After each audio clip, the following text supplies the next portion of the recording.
Assalamualaikum warahmatullahi wabarakatuh. Salam sobat komunikasi. Minal aizin wal faizin. Mohon maaf lahir dan batin. Ya walaupun lebaran ini udah lewat ya, tapi kayaknya saya nggak salah deh untuk mengucapkan itu karena momen-momen hawa-hawa lebaran itu masih kerasa aja gitu sampai sekarang. Gimana lebaran kemarin? Kalian ngerasa nggak sih kalau misalkan lebaran tahun ini tuh ada rasanya malas tersendiri, malas untuk berinteraksi sama orang, sama saudara, tetangga, teman-teman ya. Takut banget soalnya ditanya macam-macam gitu ya, takut banget sama persepsi tetangga, nih anak kayaknya di rumah mulu, aduh ini pasangannya mana kok nggak ada, aduh takut banget ditanya macam-macam seperti itu. Cuma ini kan tuntutan ya, karena di momen lebaran ini, di momen Idul Fitri ini, supaya kita bisa menjalin tali silaturahmi dengan baik ya, siapa tahu dapat THR kan ya, walaupun alasannya udah gede nggak bisa dapat THR ya, tapi kan kebutuhan kita lebih banyak ya. Nah, dalam psikologi ilmu komunikasi itu dinamakan komunikasi interpersonal. Yang mana komunikasi interpersonal adalah komunikasi yang terjadi antara individu satu dengan individu lain, dengan satu orang atau dengan dua orang atau lebih. Aduh, kebelibet nih ngomongnya. Nah, di sini saya Aliska Fitriani sebagai mahasiswi ilmu komunikasi semester 2 ingin membahas aspek yang ada di dalam komunikasi interpersonal. Nah, seperti yang tadi saya bilang, komunikasi interpersonal adalah komunikasi yang terjadi antara individu satu dengan individu lain. Ya, berinteraksi aja ya kita setiap hari seperti itu. Nah, di dalam komunikasi interpersonal ini ada 4 aspek loh. Yang pertama, persepsi interpersonal. Yang kedua, konsep diri. Yang ketiga, atraksi interpersonal. Dan yang terakhir, hubungan interpersonal. Dan di sini saya akan menjelaskan satu aspek saja karena waktu yang terbatas, yaitu persepsi interpersonal.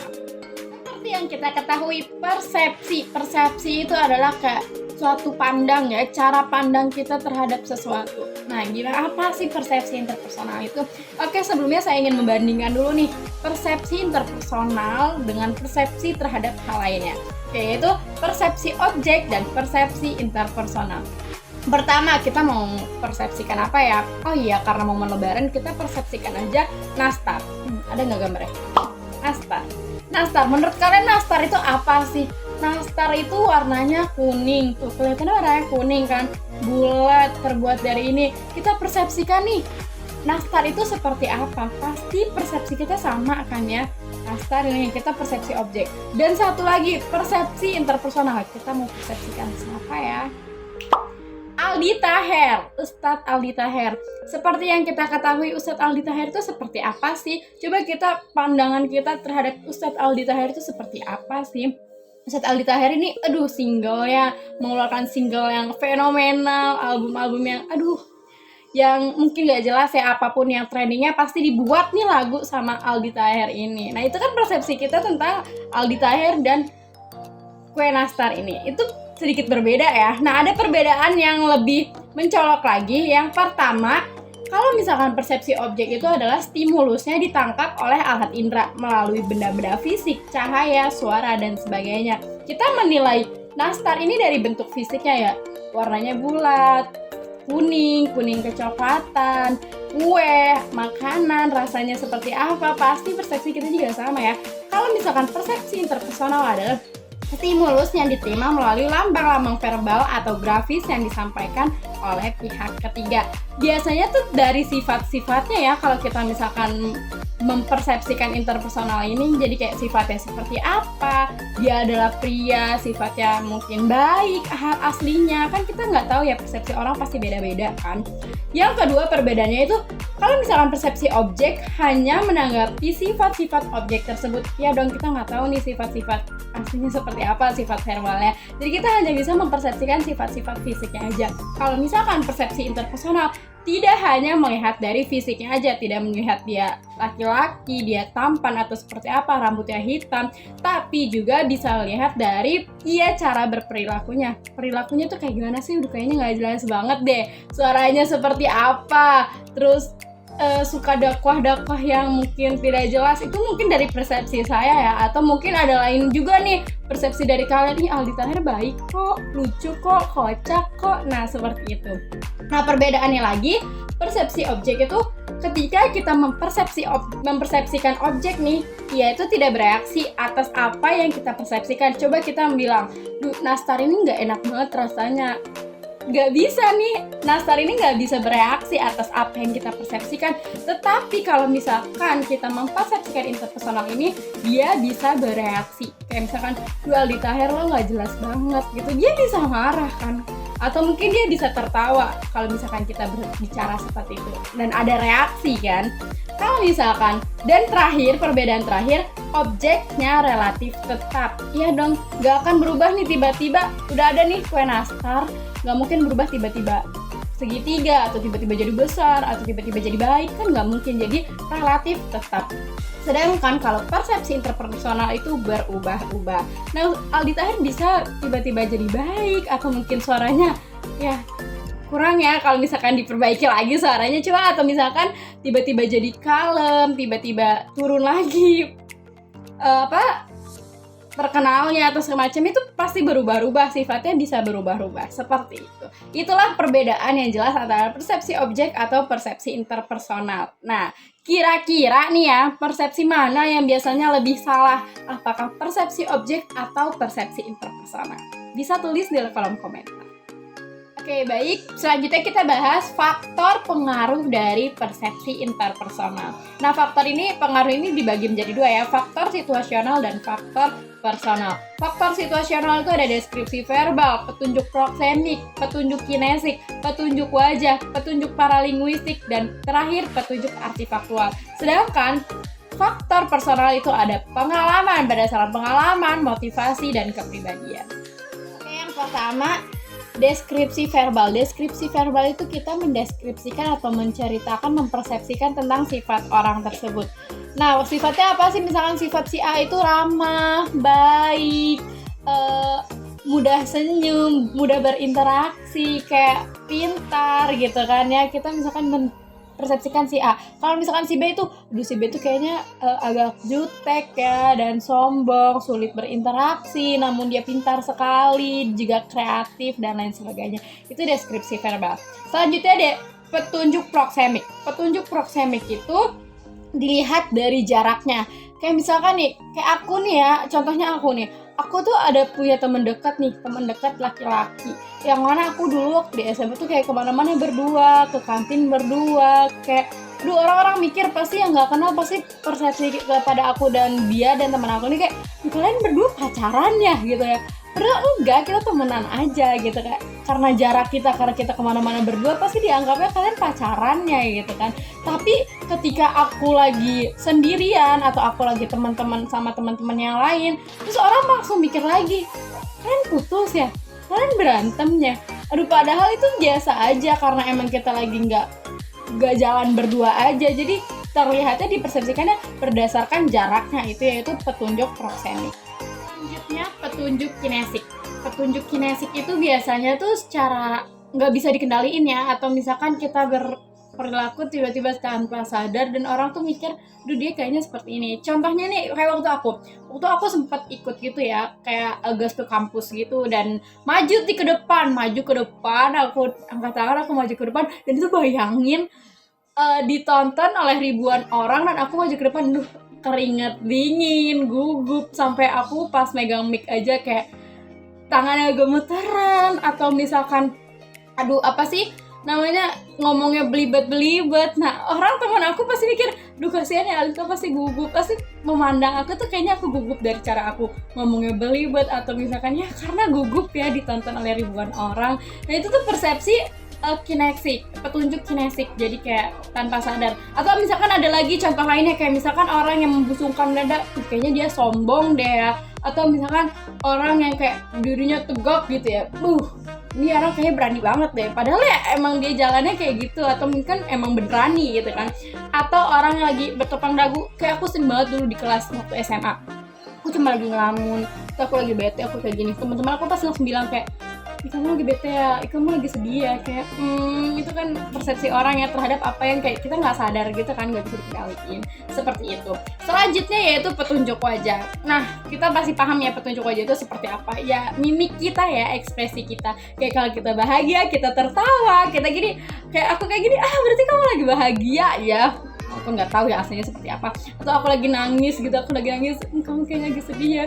Kamu lagi sedih, aku lagi tertawa, kayak aduh aku mau receh banget. Itu dari petunjuk wajah. Oke, selanjutnya petunjuk paralinguistik. Petunjuk paralinguistik itu dilihat dari tinggi rendahnya suara, tempo bicara, gaya bicara atau dialeknya seperti apa. Kayak misalkan aku ada punya teman, dia tuh medok gitu loh. Aduh, pasti ini orang Jawa sono, atau orang Jogja, orang Semarang, atau orang mana gitu kan ya. Bisa dilihat dari situ. Atau misalkan kayak aduh mama aku nih tiba-tiba nadanya tinggi banget, itu lagi marah gitu ya. Biasanya dilihat dari tinggi rendah suara, tempo atau dialek seperti itu. Dan terakhir nih, yang terakhir itu petunjuk artifaktual. Biasanya petunjuk artifaktual itu dilihat dari cara dia berpakaian. Cara dia berpakaian, kosmetik atau barang-barang apa yang dia pakai nih, atribut apa yang dia pakai, brand-brandnya seperti apa. Kayak kita misalkan kita lihat deh nih ya, Tasya Farasya, aduh Tasya Farasya cantik banget, make up-nya tuh kayak menor banget tuh, kayaknya kita lihat, make up-nya tuh kayaknya kalau dia lagi menonjol banget, aduh make up-nya pasti mahal banget, skincare-nya tuh dia mukanya mulus banget, aduh skincare-nya pasti mahal banget. Pandangan kita terhadap Tasya Farasya, aduh kayaknya dia orang kaya banget karena selalu menggunakan barang-barang yang branded gitu kan ya. Nah seperti itu yang dinamakan petunjuk artifaktual. Kita beralih dalam faktor personal. Ada 3 kan faktor personal, berdasarkan pengalaman, motivasi, dan kepribadian. Biasanya kalau misalkan berdasarkan pengalaman itu kayak misalkan aku tiap hari ini begadang, orang tua aku atau keluarga tuh pasti udah tahu nih aku tidur itu mulai habis subuh nih jam 6 atau jam berapa, nanti pasti bangun nih zuhur. Udah tahu nih berdasarkan pengalaman aku, kebiasaan aku seperti apa. Jadi kayak oh iya nih anak tukang begadang gitu kan ya. Terus berdasarkan motivasi, biasanya motivasi tuh biasanya dilihat dari unsur-unsur kita, motivasi diri kita ya. Jadi kita melihat apa, orang ini rajin banget belajarnya, jadi kayak bisa membangkitkan, dia rajin banget ya belajar, pasti dia sukses nih ya, dia pasti bakal ranking 1 nih, dia pasti bakal berhasil. Kadang kita bisa melihat dari hal seperti itu. Dan selanjutnya kepribadian. Biasanya dalam kepribadian ini orang yang kayak bisa nampilin dirinya sebaik mungkin itu bisa, biasanya penilaian terhadap orang lain tuh sedikit baik ya, bisa tepat gitu ya. Kayak aku nggak tahu ya, aku merasa insting aku tuh selalu kuat gitu dalam persepsi orang, atau misalkan dalam merasakan hal orang lain gitu ya. Kayak aduh dia anaknya gini nih. Kadang persepsi aku tuh pasti bener aja gitu ya, kayak bagus gitu lah. Sebaik mungkin ya. Bahas proses pembentukan pesannya seperti apa. Ada 3. Yang pertama stereotype, yang kedua implicit personality theory atau teori kepribadian implisit, yang ketiga yaitu atribusi.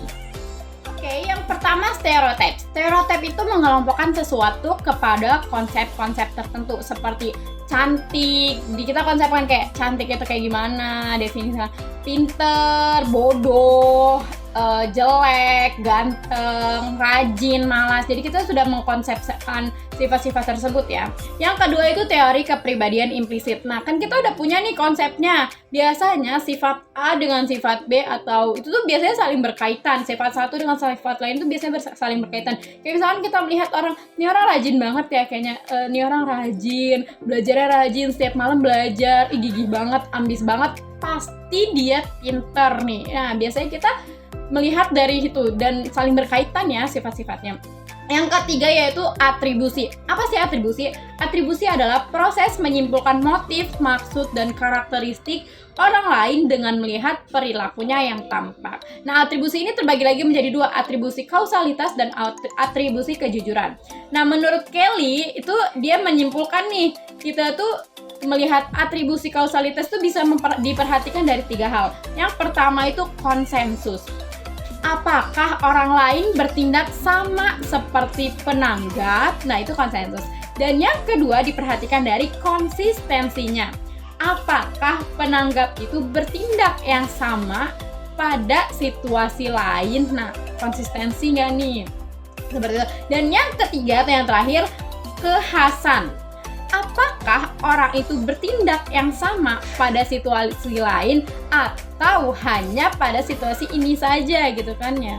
Biasanya khasnya apa, dia cuma ngelakuin di hari itu aja atau enggak gitu kan. Yang selanjutnya itu atribusi kejujuran. Menurut Robert A. Baron dan Donnie Byrne itu diperhatikan dengan dua hal. Yang pertama, sejauh mana sih pernyataan seseorang menyimpang dari pendapat yang populer dan diterima oleh orang lain. Kira-kira sejauh mana ya, benar atau enggak gitu kan. Yang kedua, sejauh mana seseorang itu mendapatkan keuntungan dari orang lain dengan pernyataan tersebut. Seperti itu. Oke, selanjutnya kita bahas proses pengelolaan kesan. Nah, kita kan udah tahu nih orang lain nilai kita berdasarkan petunjuk-petunjuk yang udah kita kasih itu ya. Dan biasanya mereka tuh punya penilaian tersendiri dalam memperlakukan kita kan ya. Nah, ada juga nih kita peralatan lengkap yang biasanya kita gunakan untuk menampilkan diri kita. Itu biasanya disebut dengan front. Apa sih front? Front itu ada 3. Pertama itu setting, yang kedua itu penampilan, dan yang ketiga itu gaya bertingkah laku. Setting itu ruang dan benda yang biasanya kita gunain ya, kayak misalkan kita lagi di mana gitu, ruangannya seperti apa, atau di cafe, atau misalkan kita lagi di hotel yang mewah, atau di tempat yang sederhana seperti itu. Dan yang kedua itu penampilan. Nah, seperti yang tadi bilang tuh, petunjuk artifaktual. Nah, ini pengaruh nih, apa yang kita pakai, baju apa, brand apa, atau kita lagi pakai brandnya dari Zara, atau misalkan cuma dari Matahari, atau kita bawa tas Gucci gitu kan, atau tas LV seperti itu. Dan yang ketiga, gaya bertingkah lakunya, cara kita berjalannya, mendongak atau enggak gitu kan, cara kita berbicaranya terhadap orang lain sopan atau tidak, seperti itu.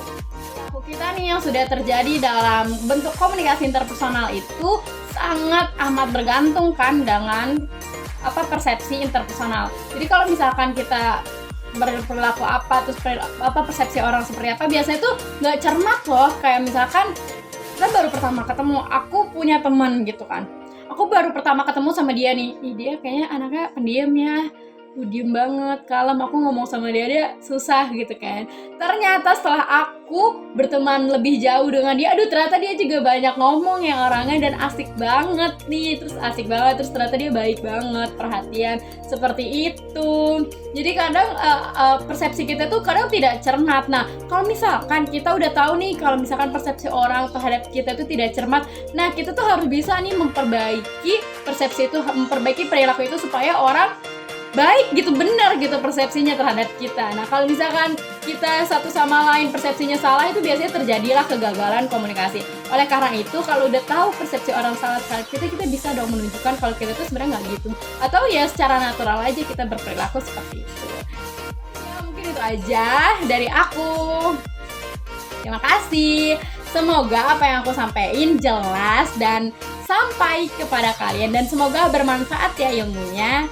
Sekian dan mohon maaf apabila terdapat banyak kesalahan. Aku ucapkan wassalamualaikum warahmatullahi wabarakatuh. Sampai jumpa. Salam sobat komunikasi.